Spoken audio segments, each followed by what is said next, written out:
8. What's that? Hold on. 6, 5, 4, 3, 2.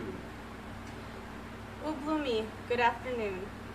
My name is Margaret McSana. Welcome to the Tunnganarniq show. Today we are broadcasting live here in Nunavik at the Inuvialuit Communications Society. I'm sitting here today with Guluk, also known as Steve Cockney Sr. from Tunnganarniq. How are you? I'm doing fine. Excited? Yeah. Excited to be here? I'm glad to be here. Yeah? Showcase my project that I'm working on for certain people in our area. Mm-hmm. These games that were played a long time ago, they weren't in competition. The games that the items that I'm going to be showing are 4 items that were used a long time ago. And what they used to do a long time ago was just use a string and a piece of stick and bones from antlers of animals. Mm-hmm. And that's all they use. But today, since we've got pretty much everything that we can get from the stores, I bought a few things that we can use to upgrade on how to use, how to make these items here for the games. So the games that we're going to talk about, these are games known as Northern Games or Arctic Sports? Well, not necessarily. We didn't really have them in competition. But in the olden days, these were the pastimes of our elders. You know, they weren't in competition, but they were a good pastime for the people back then. How they made these items here is really quite amazing. It's very simple the way they were doing it. They use a bone and some string and some piece of wood that they put together and just made whatever they can with them. You know, it's something that came out of their idea and they invented them themselves, and eventually they decided to make a game out of them. Mm-hmm. So today, you know, we can have them in competition. We do have a few of them in competition. However, it's nothing really that we're too concerned about compared to the other games that we do play. So these games, these tools, you made these tools? Mm-hmm. All of them right here? Yeah. How old were you, or how far back do you remember when you started doing this stuff? Well, I remember as a young kid, for instance, one of the games here that my mother used to play, this is called, what do we call it again? Ayarak. This is called ayarak. Okay, it's a piece of bone. Mm-hmm. And what we do is we drill a hole through the bone itself. After we carved it out a bit, Mm-hmm. we use a piece of string, and this should have been a bone, but what I use is a piece of stick. Okay. And the object of the game is to try and get the stick into the loophole. Mm-hmm. Okay, and they sort of made a game out of it, you know, just to see how many times that they can get this piece of stick into the hole.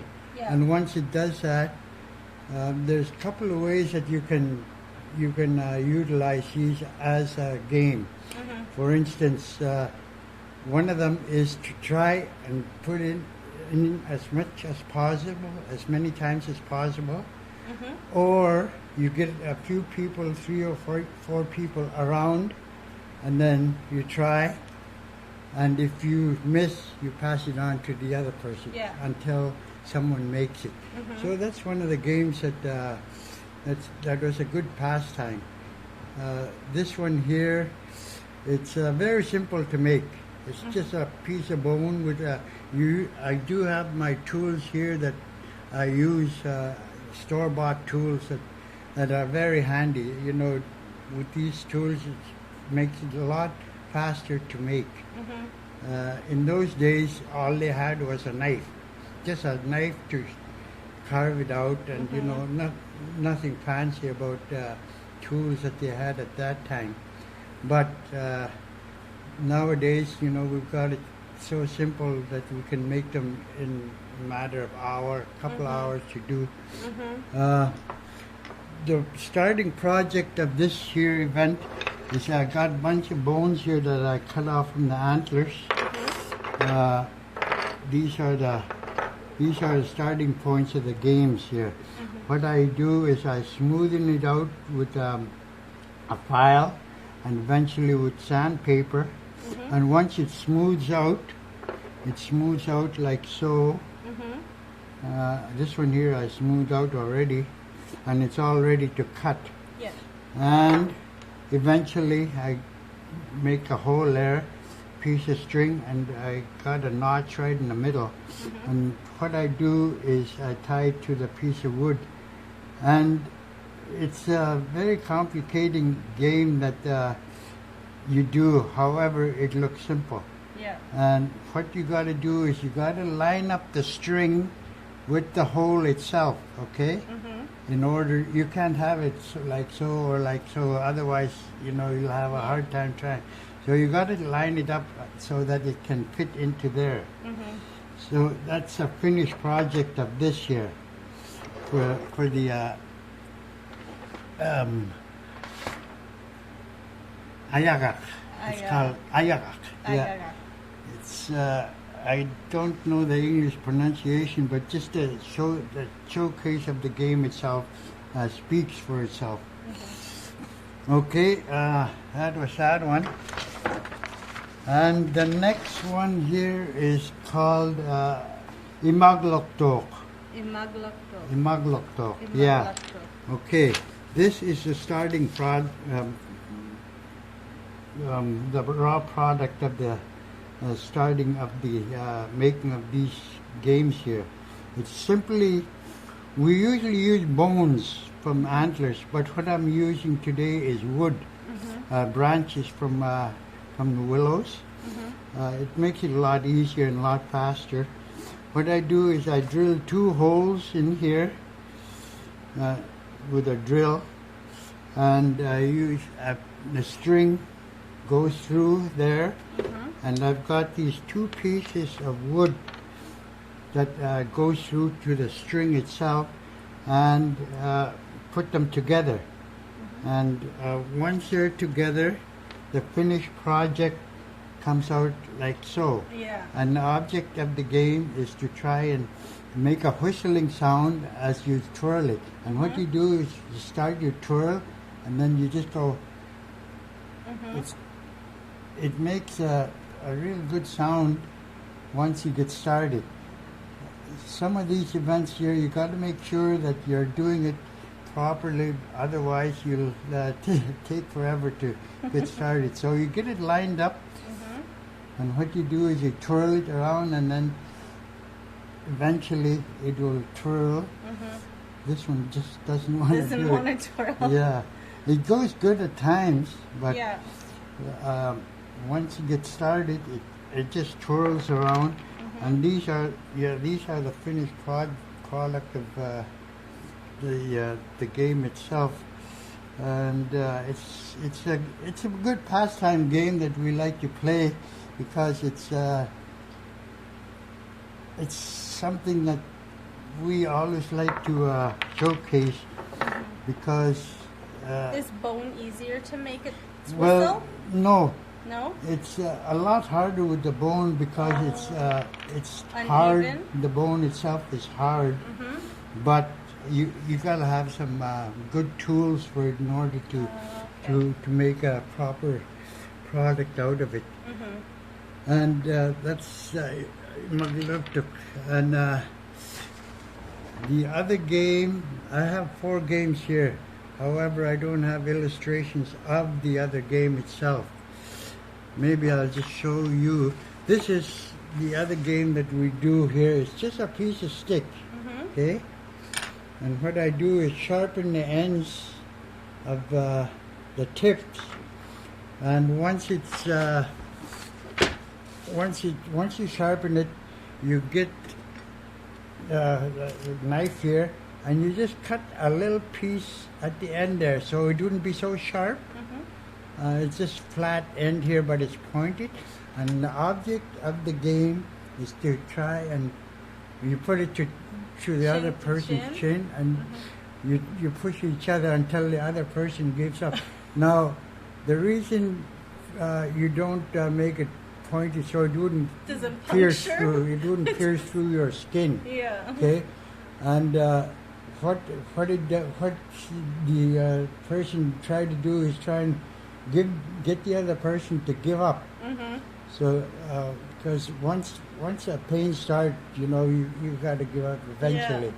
But whoever pushes a person over with this is a winner. It's quite sore. Yeah. You can either do it on your chin or on your forehead. Yeah. Yeah, but we don't want to pierce any skin, so we just take. And that was usually bone or stick for that one, like long ago. We use bone. Bone. Yeah. But it's narrow and it's quite easy to make. It's something that we call it resistant to pain. Yeah. Okay. A long time ago, when our elders used to travel, they had to have the strength to endure anything. Yeah.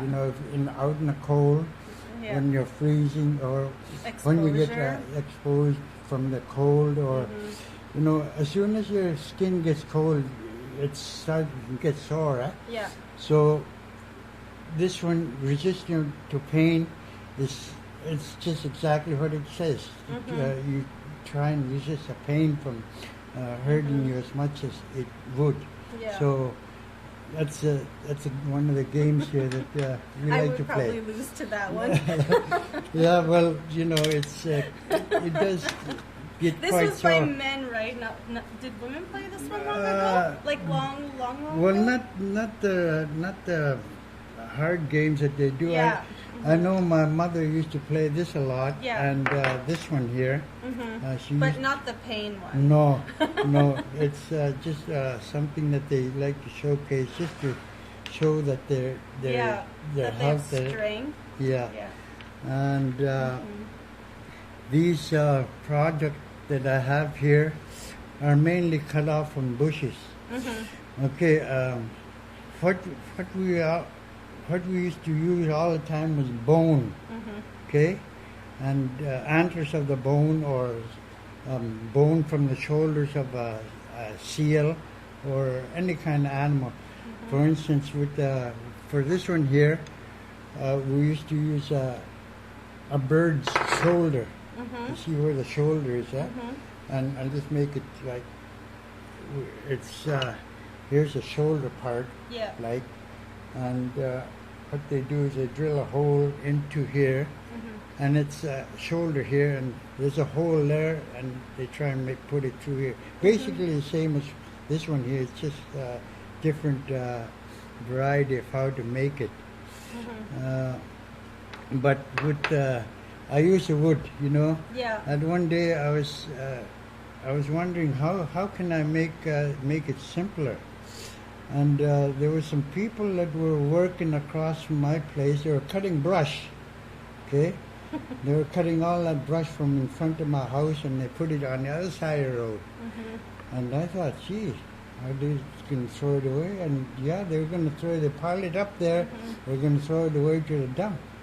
And I looked at it, and you know what I seen, Margaret? What? I seen dollar bills in my eyeballs. I was like, wow, look at all that wood I can use. Yeah. So I went there and I cut some of that wood up, and I eventually made all these with wood. So do you sell these sometimes? No. No? No. Well, So what was the dollar bills for?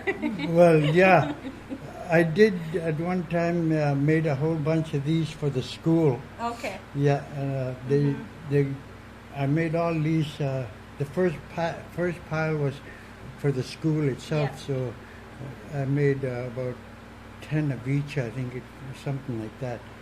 But yeah, I did sell them to the school. But what we were wanting to do was showcase to the students how these games were developed and how they were played. Yeah. Just to advance them in how to do the games properly. We made we made these things here, and then we showcase to them and how to use these. And there is a proper way of doing it. Otherwise, if it's not used properly, it can be quite painful to the body itself. Yeah. Okay, those are the 3 games that I've been doing. I also got another event, a 4th one. It's called Guluk. Yeah, I don't have anything to hang this up with, but I'll just show you what it is. What I got here is a rock. Okay, it's for the weight. And what I do is I just put that on the floor, and we usually use our high kick stand that we have in our sporting events, and you just tie it up to the stand itself, or we can put a hook to the ceiling and make it hang there. If you can just hold that for me up here, it should be quite tight here. And the object of the game is to try and put this sharp end here and you try and get it through the hole. Yeah. It's very hard with only one person, so usually we have about 3 or 4 people in the circle like so, and what they do is they each got a stick like this, and they try and put the hole through here, and it spins around. It's got a swivel here, and it spins. So I upgraded this by putting hooks and swivels, so it's upgraded from when it first used to be made. And the object of the game is just to try and get them through into the hole. Yeah. Okay? Oh. Yeah. And once you've done that, you start over again, and you just continue playing it. Yeah. It's very simple.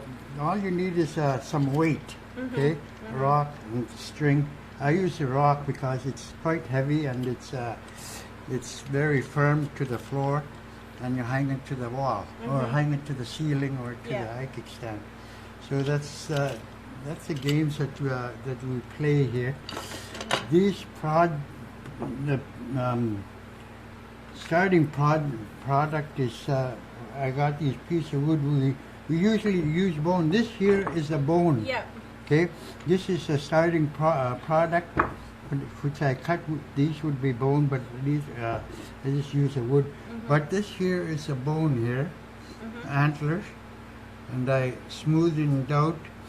I upgraded by putting swivels on here, and what it does, what I do is these are store-bought equipment that are very simple to make, and I hang mine here with a swivel and with the string on both ends, of the bone. Yeah. And it's a game itself, put the string on there. It's basically the same as that. And the bone itself, what we like to use a bone for is because it makes a clicking noise. And you have 3 or 4 of these sticks that are poking at this, you can hear the clicking noise, and it sounds good, And, so, long ago, what did you use instead of these then? What they did was they drill a hole through here, right in the center, and they put the string itself, just the string itself, into there. Okay, and they notch it, and it hangs on. Okay, there's nothing really fancy to attach to it, just a piece of hole in the middle on both ends, and they attach a string to it with the hole itself. There's various sizes that I use.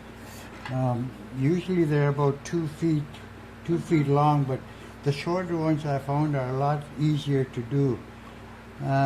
You made this one too? Yeah, I made. Bone? Yeah, this one's made out of bone. That was the first one I made, and it's quite good. What we can do is I probably will make it narrow at the ends here, so it can swivel a lot easier. But it works. It works like the way it is. with these here, you do need a few tools, especially when I upgraded these games here. I had to get a few tools that they never used to use a long time ago. But with these tools, it makes it a lot simpler to make and a lot faster. And therefore, you can make a lot. These ones that I'm doing here are for one of my colleagues here. He wanted some made for the communities. Eventually, these will be going to the communities, to the 7 communities, and we usually leave them with them just to show that they have them. So they will be spread along the communities in our region, and hopefully they can, keep the games going. Yeah. I'm sure someone in the other communities will look at it and say, "Oh, I can make that," Yeah. and build it up so that They're more common. Yeah, Yeah. and that's pretty much how my day go by. It's just simply making these games here. Yeah. There are a lot of games that we do play. However, they don't require equipment. Yeah. Okay, just your own body itself. But there's a lot of games that you can do without any equipment. But some of these games that we showcase, we like to make them simple. We like to make it easy for them to understand, so that they can learn in a lot easier way. And it's a lot of fun. We tried these games before. We never had them in competition.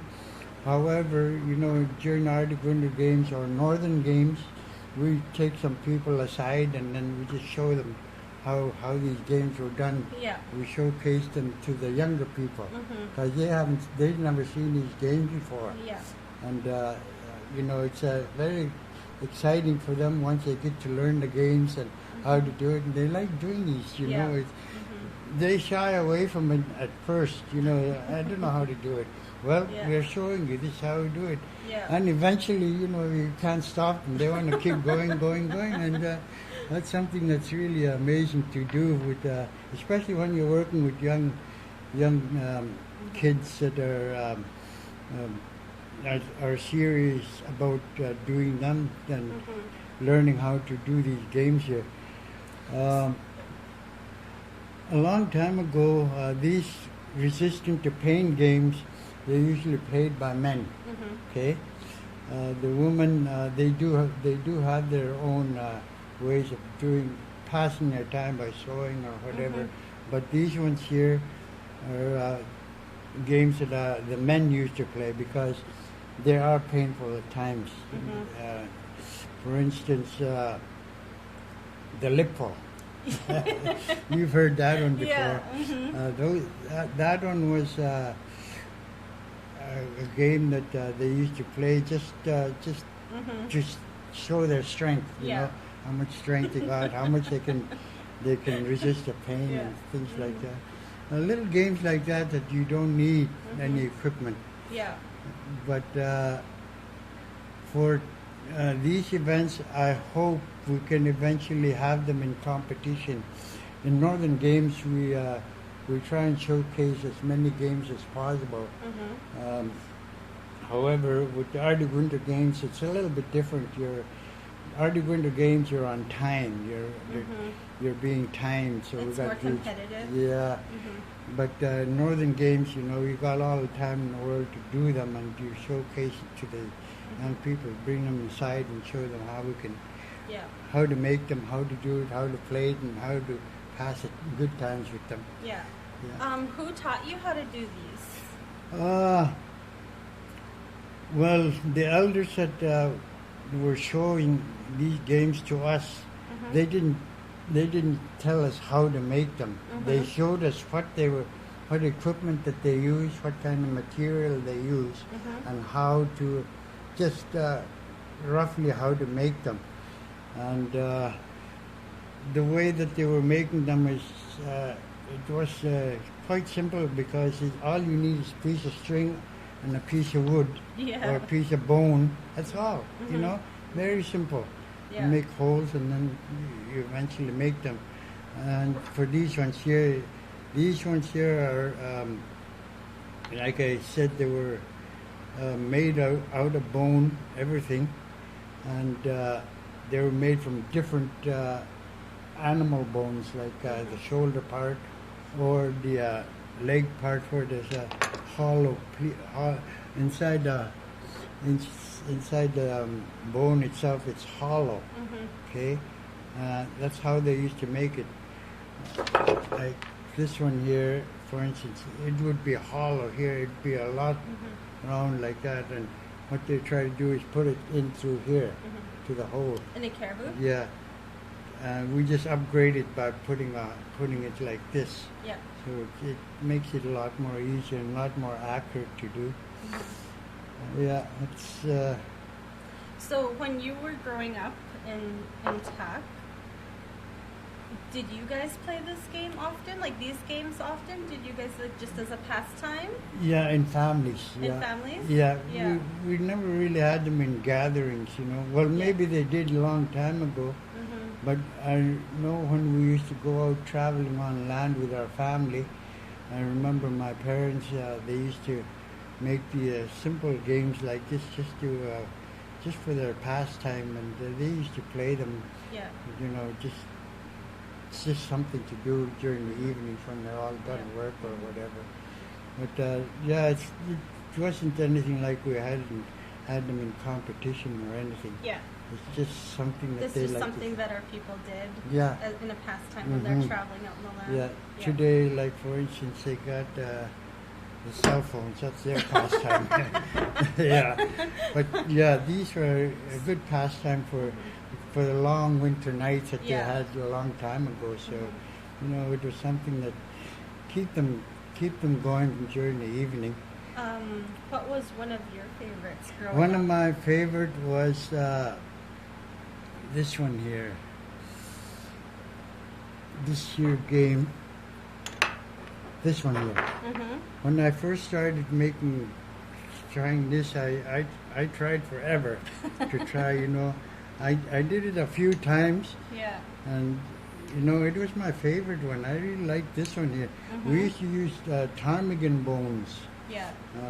I remember when it was made with ptarmigan shoulder bones, and they had already had a hole in the ptarmigan itself, the bone, so we didn't have to make the hole.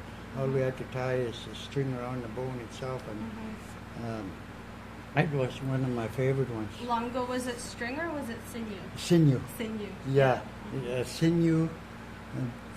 This is part of what was used, the sinew itself. I use Yeah. this just to tie the strings around.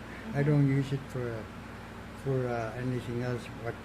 Sort of just like to tie it up. And it's strong and it's easier to do. But the sinew, yeah, they used to use that in place of the string itself. Yeah.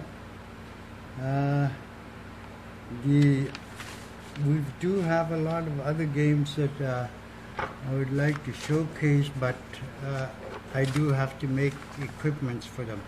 Like, for instance, a string game. I was going to ask about that. Yeah. I was going to say we haven't talked about any string games. Yeah, the string games, there's a variety of games that you can play with the string games. It's called ayarak. Ayarak. Ayarak. Yeah.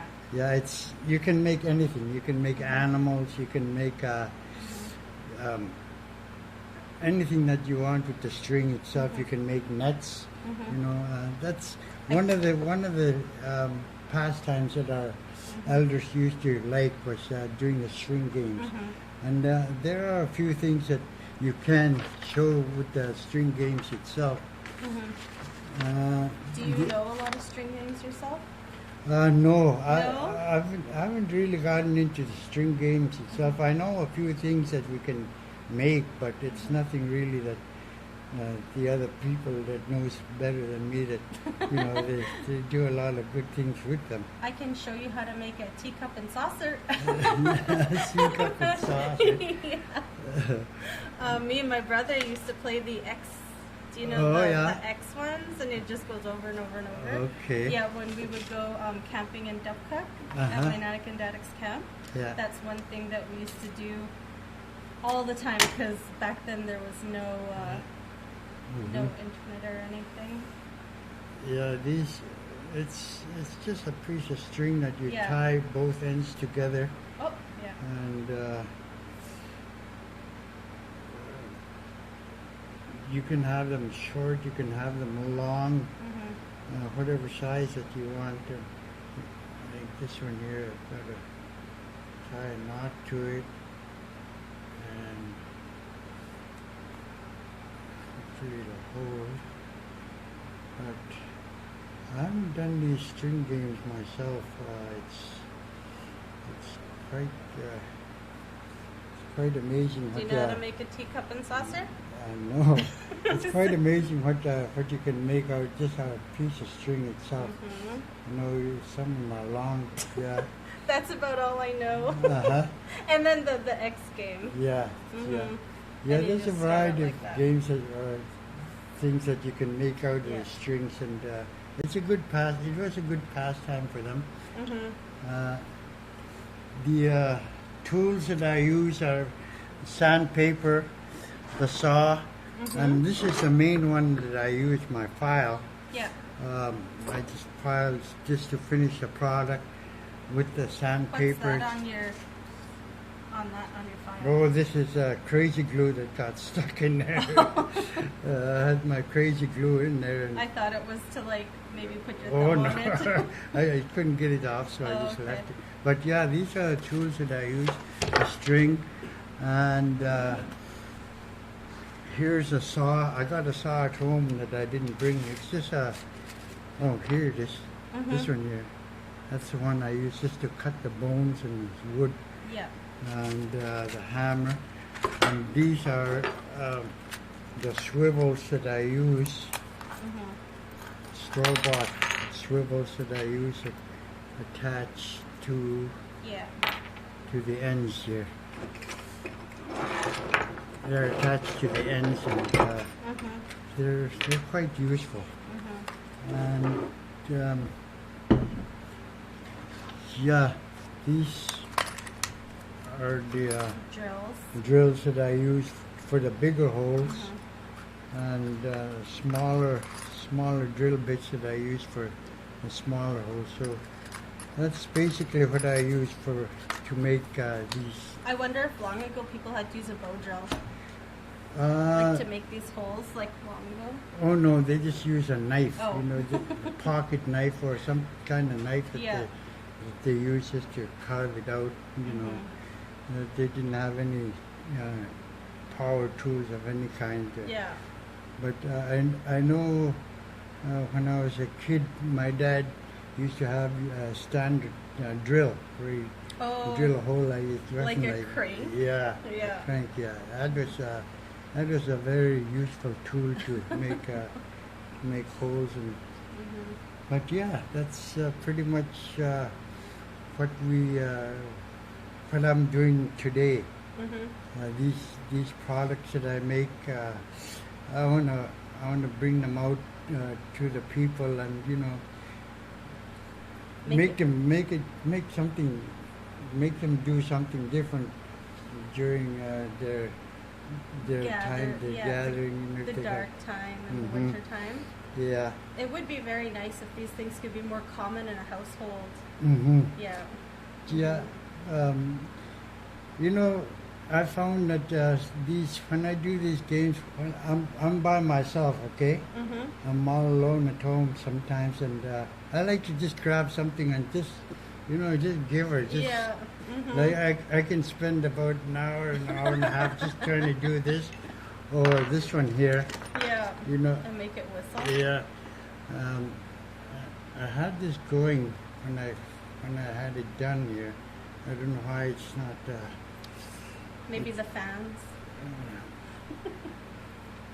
Yeah, I think it's got to be pretty much centered, Mm-hmm. you know, and you got to make sure that it's centered, and it's called a twirl, but it's there we go, there we go.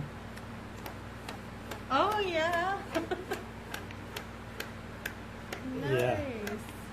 It's a good exercise too for your arms, you know. Mhm. You can feel tension on your arms, your muscles. Yeah. Yeah. And once you get it going, you know, you just don't want to stop. You know? Because it's hard to get going. Yeah. I just upgraded by putting these sticks at the end. Mhm. Usually they never had sticks like that. It's just a piece of bone String. attached to a string without the wood. Mhm. You know, so it'd be like that. But I upgraded by putting the Mhm. wood. Makes it a lot easier, a good grip on it, and you know, you can make it a lot easier for yourself. Mhm. Yeah. And yeah, these bones are from the antlers. I'm still working on these here. Antlers from caribou. Yeah, from caribou. Mhm. Yeah, I cut them off to shape, and then these are just a rough draft of what I'm finishing off. Like Mhm. I put a mark through here so that I can cut it and make it smooth, Mhm. and eventually come out to the finished product. Yeah. Yeah. That's So you've always been, as long as I've known you, because I'm from Tech too, Mhm. you've always been involved with. I don't want to say Arctic sports. You have always been involved with Arctic sports. yeah, yeah. And Northern Games. Yeah. But this is not what you would call Northern Games. Well, Northern Games, yeah, that's what we call it. I mean, Okay. Arctic Winter Games came from Arctic Well, sports. the Arctic sports came from Arctic Winter Games, which we don't really care for, because we started off with Northern Games. Yeah. You know. Mhm. It was our games, and Mhm. we showcased to them. I know when Edward Lenny and his boys first came down to Tuck, they were showcasing the games, Mhm. all the games that we do in competition today. They came down and they showcased the games to us. Mhm. That was in 1968. Okay. In 1967, they Mhm. came down, him and his boys, they came down to Tuck, and they were showing us these games. Mhm. So we picked up on that. Mhm. Once they were gone, we got a few of our boys together, and we started doing the high kicks and Mhm. arm pull. And So that was when you were growing up in Tech, like in the Mhm. 60s? Yeah, So that's when you started Mhm. yourself Yeah. participating in them. yeah, Mhm. right from the beginning. So, We had the first Northern Games in 1968. mhm. That's when a few of us got started, and there's just maybe a handful of us now that are Mhm. still involved. Yeah. Not doing the games itself, but promoting the Yeah, games. like officiating Yeah, almost? officiating, yeah. Yeah, showing Yeah. them the proper way to Mhm. do Yeah, I started off as a competitor, Mm-hmm. a few years competing. Mm-hmm. And I won a few medals going to Arctic Winter Games, Northern Games, and So this would have been in the 70s or Yeah. 80s? late 60s, Okay. early 70s, Okay. right into the 80s. Mm-hmm. We used to have the Northern Games every summer when we first Mhm. started, Mm-hmm. and we attended those games. And Was it all the communities that used to do it? Yeah, Yeah? we had all the communities from across the circumpolar. Oh, wow. Yeah, we had Mhm. people from Alaska Mhm. all the way to Greenland, and at that time, Northern or Eastern NWT, it wasn't none of it at that Yeah, time. we were all Northwest Territories at the time. But we all got together here in Nuvik Mhm. for the first 3 years that we Mhm. had the Northern Games. Mhm. We all gathered here together, and we did these games here. We competed, and Mhm. it was the first time that we ever competed in these kind of games itself. Yeah. You know, Mhm. and I found it very different compared to other sporting events such as basketball, volleyball, Yeah. those competitive games where Yeah. people go against each other to try and beat each other. But in our northern games, you know, Mm-hmm. we do compete against each other. However, we like to help each other. Encourage each other. Yeah. Yeah. That's what our coach taught us, Edward Mhm. Lenny. Yeah. He was coaching us at that time. He wasn't just coaching a Nuvik team, Mm-hmm. which he started off with, but he was coaching everybody. Yeah. All the teams that came into the Mm-hmm. to competition, he coached them. Yeah. And he brought that into our livelihood, Yeah. you know, to help Mm-hmm. other athletes, even From if all they're the not, communities. yeah, even if they're not your teammates, you Yeah. know, you go up and you encourage them to do it. Mhm. Look, this is the way you're supposed to do it. Maybe just do a little bit of run, you know, little Yeah. things like that that Mhm. Edward had taught us to do. And he'd Yeah. go to any of the athletes that are having problems, and he'd Give you know, them tips. yeah, give them tips and Mhm. encourage them to do it. And he passed that on to us. So, Yeah. you know, in competition today, Mhm. even today, you know, if I go as a coach Yeah. to our Winter Games or Northern Games, Mhm. and I see somebody from Alaska or from Nunavut that's having a problem, I can go up to him and say, Yeah. look, you know, I seen something that you didn't do that you Mhm. should try. Yeah. You know, it is things That's- like that. That just like it just goes to show how our people are, like to Oh, be yeah. really encouraging with each Well, other. hmm Yeah. Well, a long time ago, we had to work together, right? Exactly. As a group. You Mhm. know, we had to help each other in all Mhm. ways, Mhm. in trouble or in doing Yeah. some work itself. We encourage ourselves to help each other, Mhm. and it just built up until you know. So one of my favorite things since starting to do this show Hmm. is just sitting down and listening to people Yeah. and showcasing how our people are. Even Mhm. today, Mhm. it just warms my heart to Yeah. hear that that's the competitive way that we Yeah. were from the beginning. Hmm. And it's really encouraging to see people like you, because I grew up in Tuck. Mhm. I consider it the old ways Yeah. because I was there before everything started changing. And Mhm. yeah, so I remember, I call him Uncle Ed. I Mhm. remember Uncle Ed coming to Tuck and watching that as a child, sitting down because I had to sit down in Kitty Hall.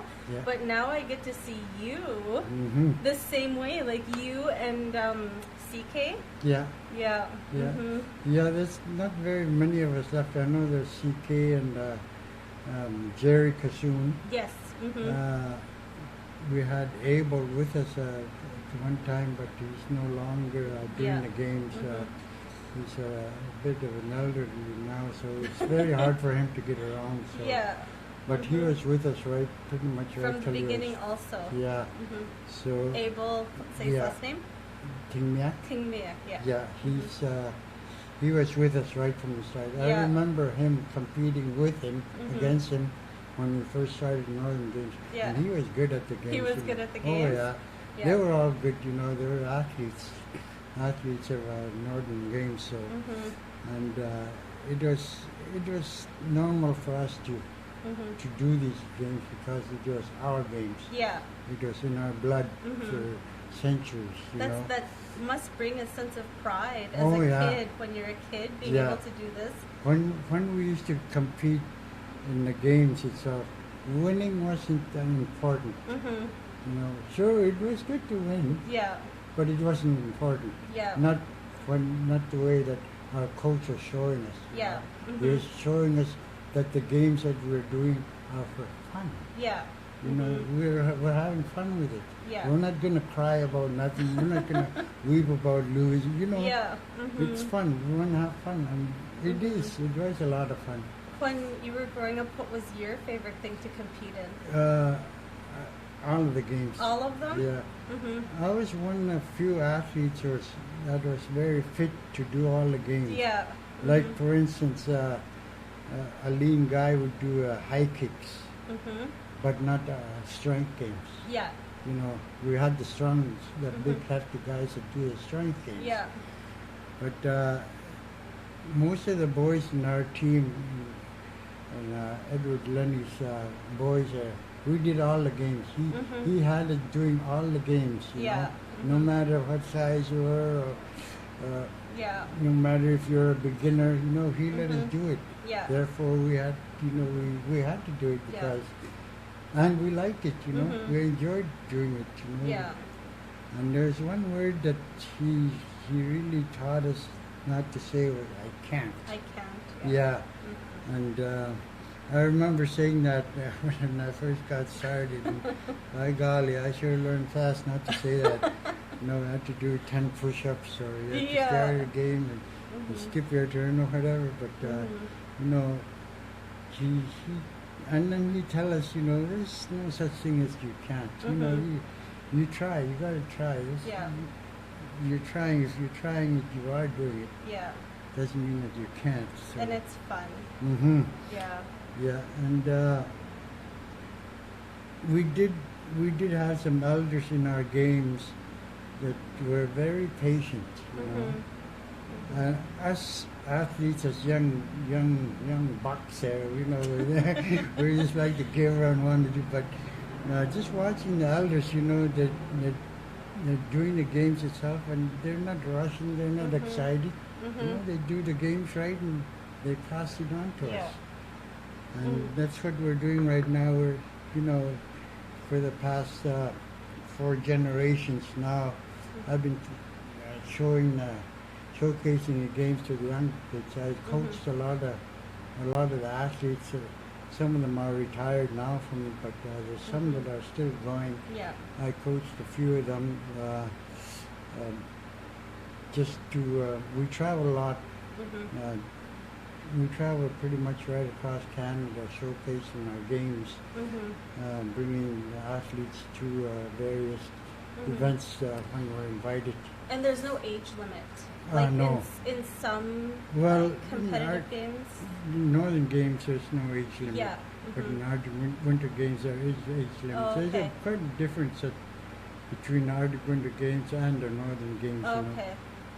For instance, in Arctic winter games, you go by timing. Oh, right? okay. And you go by age group. And you gotta perform at certain times. Things like that we weren't used to. We were used to the Northern Games way, the way where it's done. We take all the time that we need to do them. So, when you were a competitor, do you remember, you did the 1 foot high kick? Do you remember what your height, the highest you ever kicked was? Yeah. I won that event, where was it? Oh, in Fort McPherson. The record there was, at that time, was done by a guy by the name of Mickey Gordon and Joe Cossack from Alaska. They were competing for first, second, and third, and they were right up there. And, at the time we had the games in Fort Good Hope, record was 8 feet 3 inches, I believe. But the first record that was made in the first Northern Games was, I remember, made by Mickey Gordon. The height went up to 11 and a half. Yeah. Okay, it was half an inch short from 8 feet. Yeah. And that's what the height was for the last kick. Yeah. And 11 and a half, I remember that quite well because him and I were the only ones left in the competition. And I dropped off at 7'10", and we kept going until but then eventually in, I believe it was 92, when we went to Fort McPherson, we were doing a 1 foot high kick. And I won that event, the 1 foot high kick. I broke the record. I went to a height of 5 feet, or 8 feet, 5.5 inches. Yeah. And I was competing against a guy from Alaska. Just him and I were competing. And we brought it up to 8 feet 6 inches. As we bring it up by 2 inches at a time. Yeah. And we both missed at 8.6. So we had to bring it down half an inch. Yeah. And he missed his 3, and I got it the first time, so I broke that record. And I kept that record for 3 years until another guy, Tony Klinkenberg, also from Tuck, they had the games in Holman at that time, and he broke my record. He went 8 feet 8 inches. Yeah. And the ones that were giving us the competition were the ones from Alaska. Yeah. Oh my, they They're were really good. They're yeah. good. They Yeah. was- They were super good, man. They were right into the games itself, and they won a few medals themselves, Yeah. on the 1 foot and whatever games that they played. I know when after we done the Northern Games, they invited us to Alaska, Fairbanks, Alaska, for the Rio Games, Yeah. Western Eskimo Indian Olympic Games. We used to go there every summer, and it's similar to what our Northern Games used to be. You know, a little bit different. We had a little bit more different games in Alaska than here, but basically the same. Yeah. Northern Games. But yeah, we used to compete with them, and they used to, we got good friends in Alaska that Yeah. friendship lasts forever. Yeah. And it was fun. Yeah. We competed, but we made friends, and we had good fun with that. Yeah. A lot of fun. I remember the only time I ever seen a record be broken. I don't know if you remember this. It might have been the early 2000s, but it was Stephen Kudikoff. Do you remember that? Yeah, yeah. I remember we were in Kitty Hall. I was young. He was kicking. I wish I could remember the height, Yeah, but I remember he had his last attempt because you only get 3. yeah. And everyone was silent. Mm. And he had his 3rd attempt, and he kicked, and he Yeah. broke the record, and everyone was screaming. Yeah. And I remember just being so proud that someone from Tuck was holding the record, and then I think it was broken from someone Alaska Yeah. not Well, long after. Yeah, when he broke that record, I was coaching him that Yeah, time. I remember, yeah. CK and I were coaching the boys, and we coached everybody, and anybody that came into our community. Yeah. We helped them out. Yeah. It's coach. Well, I remember when I was a kid, and I'm talking really young, Kyle Katana. Yeah, We had joined Arctic Sports after school together, yeah, and I only did 2, and I remember I would only do the 2-foot high kick. I was just a child, but I quit to join fiddling, yeah. which lasted 1, Uh-huh. and Kyle continued. Yeah, Yeah. Yeah. But I remember that you and CK were teaching way back then. yeah. Kyle was a natural. He was natural. When he was doing the high kicks, he jumped up there and he came landing on the floor with no sound at all. Oh my goodness. No noise when he landed. Yeah. It was just absolute quiet when he landed, and Yeah. that was something to watch, because you know that they are good at it. Yeah. That they're light-footed. Yeah. They come. Some of them athletes, they were good at it, but then they come slamming down Yeah. on the floor. Yeah. With all their weight from their body. Did you guys teach that to Kyle, or did it Yeah. just natural to him? Yeah. Or you taught it? Well, we taught him, and Oh, it came okay. out natural. Yeah. It does come out natural to every Yeah. athlete that once they learn the games, Yeah. it just comes natural to them. And yeah, we coached him a bit, him and me and his father. Yeah. And Tom Junior. I Yeah. know Junior did a lot of work with him, coaching him. As being a father, he coached him, and Yeah. he was good, along with a lot of young athletes like Steven, and Yeah. we had the likes of Erwin Elias, Yeah. Philip Jacobson. Yeah. And I had a very good athlete at that one time, but he's long gone now. He was just a young kid when he passed on. I can't remember his name. Maybe his parents. Maybe I could remember. His parents were Noah or Andy Jacobson. Andy Jacobson. Jason. Oh yes, Jason yes, Jacobson. Jason Yeah, Jacobson. he was a natural Yeah. athlete. I coached him. And, one Northern Games that or Arctic Winter Games that we went to. He won He won 7 gold medals and Mhm. 1 silver. Yeah. Yeah, he was quite good. He Mhm. was a natural at these games. So, Yeah. and you know, to coach a person like him that's natural, you don't do very much work with them. You know, Mhm. they already know. Yeah. All you got to do is encourage them. You got to, you know, okay, yeah, you're doing good. Yeah. Keep on trying. You know, Mhm. we can say, oh, you did something. Do it this way. You know, Mhm. it wasn't like that for some of these athletes. Yeah. These athletes that were good at it. You know, Mhm. we didn't have to show them. They went up there and they did it, and they practiced and practiced, and eventually got good. And Yeah. that's what our coach would say, tell us, you know, practice, Yeah. practice, practice, practice. And that's what we used to do all the time. Yeah. Practice, and you know, you do get good at the games once you've done that, Yeah. because you've done that 1,000 times. You know. Yeah. Mhm. But yeah, Mhm. it was just good. I enjoy doing these programs with the youth, because their interest is there. Mhm. They like to learn. They like to learn how to do Yeah. the games, and I'm glad that I'm still around along with Jerry. Mhm. We do go to the schools during the school year. Yeah. Right now, we've got an event happening. It's an annual event, a summit we call it, Northern Games Summit, Mhm. where we go to the school here in Inuvik every year, and Mhm. we do the games. We pick out a few Mhm. games. It's somewhat like the hard to go into games where we have timings and all that, but Mhm. you know, at least we're showing them the games, how to do Yeah. the games itself, and we let them compete. Mhm. And that's the way they learn. They compete, you know, they compete against each other. And when you compete against each other, you know, you try and do your best, try and beat the other person. It pushes you to go Yeah. further and go longer and go higher, you know. Mhm. And once you've done that, you know, you've done that for a while, you get good at the games.